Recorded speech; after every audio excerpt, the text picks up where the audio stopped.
Hi there, Mrs. I here, week 5. Okay, I hope you're all caught up. If you're not, we are getting down to the end of quarter 1. So make sure you get your work done, okay? Make sure you turn your checkpoints green, get everything in, go back, make sure you didn't skip over an activity here and there. We're gonna start working on our project pretty soon, if you haven't already. So, this week, we're talking about manifest destiny. We're also talking about westward expansion and Native American relocation. All 3 of these elements came together at the same time. So what is manifest destiny? Manifest destiny was the call to settle the entire country. It's a phrase that was coined in 1845 with the idea that the United States was destined by God as its advocate to expand, to dominate, and to spread democracy and capitalism across the entire North American continent. And the philosophy drove 19th century US territorial expansion. And it was also used to justify the removal of Native Americans. How did this all come about? It came about because of Napoleon, believe it or not. Napoleon got into all kinds of trouble in France, and he ended up, I'll share my screen. He ended up out of money. So he's trying to run France and all of his colonies, all of the French colonies. One of the major French colonies was this territory you can see right here on this map, which was a good portion of the United States.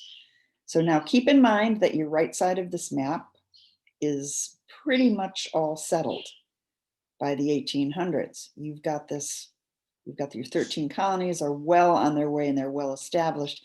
Everything west of the Appalachian Mountains is settled. Still have a little Spanish territory down here by the Gulf of Mexico, and further west, you still have some Spanish territory, but people are settling, they're moving west, and plantation owners, people who want big farms, or just your average pioneer who wants to go out and stake a claim, people are moving west, and they're moving west because they want land. So if you're looking at this map, you see the brown portion here. Napoleon makes an offer to Thomas Jefferson and sells this land to the United States. So what happens then? All of a sudden, the United States has doubled in size, keeping in mind that this area to the far west is not yet the United States. So now we have this entire territory called the Louisiana Purchase, which took place in 1803. And what do we do with it? How do we fill it? So the call was to go west. And I'm going to share this painting with you. I'll stop sharing that. And I'm going to have you take a look at this. This is a famous painting. It's done by John Gast. And this is called Manifest Destiny. And it's a painting that demonstrates the entire concept of the term manifest destiny. And if you look at it, you can see that everything in this painting is moving in the same direction, and that direction is west. Here we have the angel. The angel is a delegate of God. She's carrying the Bible, and this is moving Christianity west. And if you look carefully, you see over here, we see buffalo, we see Native Americans, they are running. And then we see trains over here to the right, another one in the background, and in the far background in very pale, you see ships pouring in. So what's happening now is the United States is becoming populated. We are getting more and more people here. And what do we do with them, and where do we put them? And now we have a tremendous amount of land, empty land. Not necessarily empty land, but empty land that is not settled by Europeans. So everybody's moving west, everybody's claiming land. What's going to happen here? If you look on the top of the right-hand side of this, you see how bright it is? This is where the sun is. As you're moving west, it's getting dark and cloudy. And who is it getting dark and cloudy for? Who stands between settling the West and our manifest destiny? Who stands between them? Your Native Americans.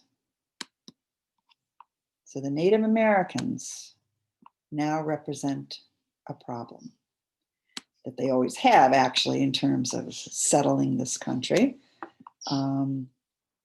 Share this map with you now. So what do we do? How do we make room for all of us? Well, maybe we don't. Okay. So the plan was this: we needed all the land we could get our hands on. What do we do with the Native Americans? They are not the culture of the Europeans. To some degree, in the far West, they are still a big problem. They're rebellious. We're having Indian wars. We're having settlement issues. This is a map here that shows the Trail of Tears, where almost 100,000 Native American people, families, men, women, and children, were relocated from their homes in the west portion of the country. I'm sorry, in the east portion of the country, and they were driven west. Not actually driven, they walked. They had to walk the entire way. So they walked thousands of miles to be relocated in what was then Oklahoma, still Oklahoma. And they were taken out of South Carolina, Georgia, North Carolina, anywhere over here where you see as pale green, became part of the Native American Removal Act. And this was legally done through Congress. And there was a great dispute over whether there was a moral issue to this or not. However, Congress voted against not doing it. The president at the time, Andrew Jackson, did it anyway. Okay, so we're going to learn about the Trail of Tears today. Heartbreaking. We're going to learn about manifest destiny. We're going to learn what happened to Native Americans that were stripped of their homes and sent on their way west with basically not much food, not much protection from the weather. We're going to find out how poorly they were treated.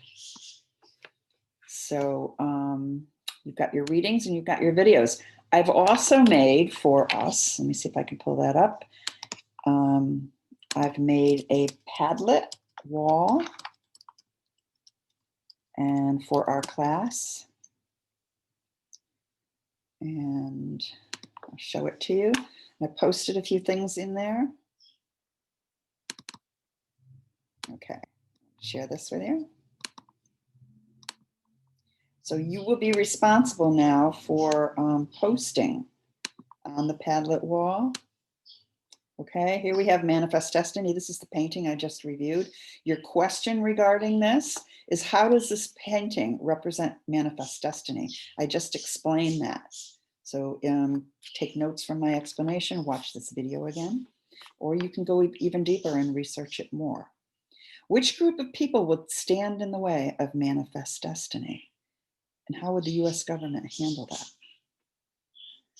Okay, we're also going to listen to a wonderful video speech by Elder Russell Means, who he's passed away recently, but he is a Native American actor and activist. His claim is that Columbus must die. So we're going to listen to his speech and watch the video that accompanies it.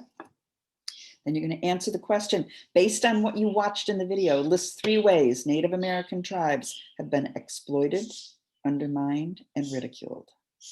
So we are talking about history, but we're also talking about contemporary America. The legacy of the Trail of Tears continues through health issues today for Native Americans. We're going to explore that. The food, their traditions, their cultures, their rituals have been removed in many ways. And we're going to explore how that lasting legacy of the Trail of Tears impacts today's Native Americans. So you've got your work cut out for you, and you get going. Your checkpoints are due on Friday. We're going to have a live class next week, and we will be working on our project. So good to have you back. See you soon.